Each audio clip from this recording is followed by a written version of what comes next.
Hi అండి అందరికీ welcome back to my channel. నేను మీ సాయిలక్ష్మి. అందరూ ఎలా ఉన్నారు, బాగున్నారా? ఈరోజు వచ్చేసి నవరాత్రిలో 7వ రోజు చండీ అవతారం అండి. చండీదేవి అవతారం అనమాట. ఇది అమ్మవారి రూపంలో ఉగ్ర రూపం కింద చెప్తూ ఉంటారు. నార్మల్గా ఉన్నప్పుడు ఉమా గౌరీ పార్వతిగా ఇలా ఉన్నా కూడా ఉగ్ర రూపంలో ఉన్నప్పుడు చండీదేవిగా చెప్తూ ఉంటారు. ఈరోజైతే ఈ అవతారము అంటే అందరూ ఒక్కొక్కరు ఒక్కొక్క రకంగా చేస్తున్నారు.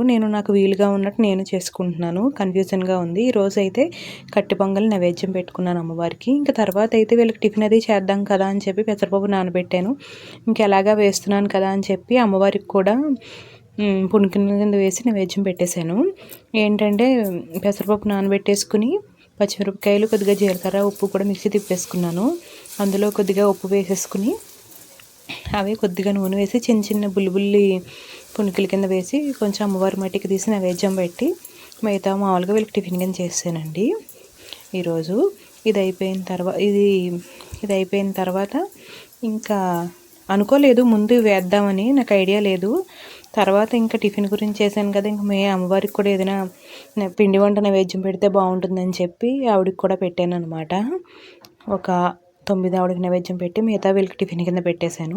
తర్వాత కొంచెం ఉంచేసాను, కొంచెం పప్పు ఉంచేసి మొన్న బీరకాయ కూర చేశాను కదండి, ఆ పొట్టు ఉంచాను అనమాట. ఇప్పుడు బీర పొట్టుతో దోశలు వేస్తున్నాను అనమాట. ఎలాగా అంటే కొద్దిగానే ఉంది బీరపట్టు, దానికి సరిపడా ఏంటంటే కొంచెం పొట్టు పెసరపప్పు కొంచెం ఉంచాను, ఒక గుప్పుడు ఉంటుందేమో అంతే నానబెట్టింది. అది కొద్దిగా బీరపట్టు, కొద్దిగా ఉప్పు, కొద్దిగా వరిపిండి వేసి మిక్సీ తిప్పేసుకున్నాను అనమాట. ఇలాగా చూడండి, చాలా గ్రీన్గా కలర్ఫుల్గా ఉంది. దాన్ని దోశల కింద వేసేసుకోవడం అండి, చాలా బాగుంటాయి, క్రిస్పీగా వస్తాయి అన్నమాట. అంటే ఎక్కువ రావు, ఒక 4 వచ్చాయి. సరే ఫ్రెష్గా కాసినమాట బీరకాయలు, ఆ పొట్టు పాడేయడం ఎందుకు అన్నట్టు ఇలా చేశాను.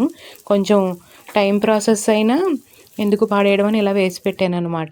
పీచు పదార్థం అది ఎక్కువ ఉంటుంది కదండి. తర్వాత ఏంటంటే ఈరోజు రమ్మని చెప్పాను అనమాట మా మేనకోళ్ళని అదిని భోజనానికి, మా మరదల్ని.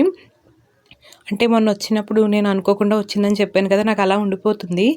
ఏదైనా చెయ్యాలి అనుకుని చేయకపోతే నా మైండ్లో ఇంకా అలాగే ఉండిపోతుంది, అయ్యో నేను చేయలేదు అని చెప్పి.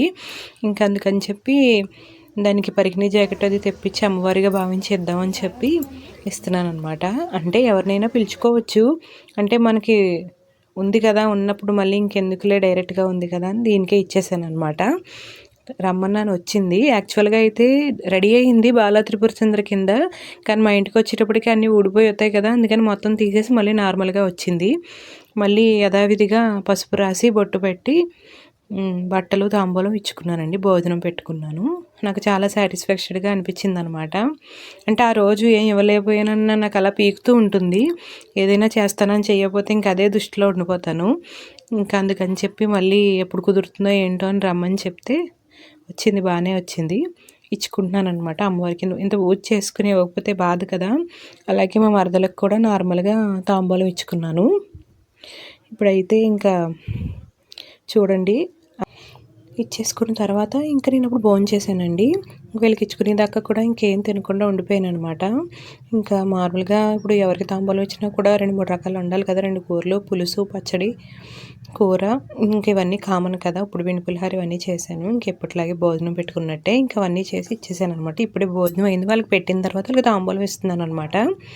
ఇంక ఇది అయిపోయిన తర్వాత అప్పుడు నేను భోజనం చేశాను. ఇంకేమేం సర్దలేదు, అన్నీ అక్కడే ఉండిపోయాయి, అందుకే ఇంకెక్కడ అక్కడే ఉంచేసాను అనమాట. ఇది అయిపోయిన తర్వాత ఇంకా సర్దుకుందాం అని చెప్పి. అది వచ్చింది కానీ ముళ్ళ మీద ఉన్నట్టే ఉందండి, ఎందుకంటే మా వారంటే భయం అని చెప్పాను కదా. ఇప్పుడు వెళ్ళిపోదామా అని చూస్తుందనమాట. ఈ అత్త ఎప్పుడు ఇస్తుందో, ఎప్పుడు వెళ్ళిపోదామా అన్నట్టే చూసింది. ఇచ్చేసిన తర్వాత నిమిషంలో వెళ్ళిపోదామని ఇంకా కంగారు పడిపోయిందనమాట. చూడండి, అస్సలు ఫ్రీగా లేదనమాట. మామూలుగా అయితే చాలా యాక్టివ్గా ఉంటుంది. ఇంకేను ఉన్నారు కాబట్టి అక్షింతలు అవి కూడా బాగానే వేసింది. అంతే గైస్, ఈ రోజులాగా. Thank you guys, bye.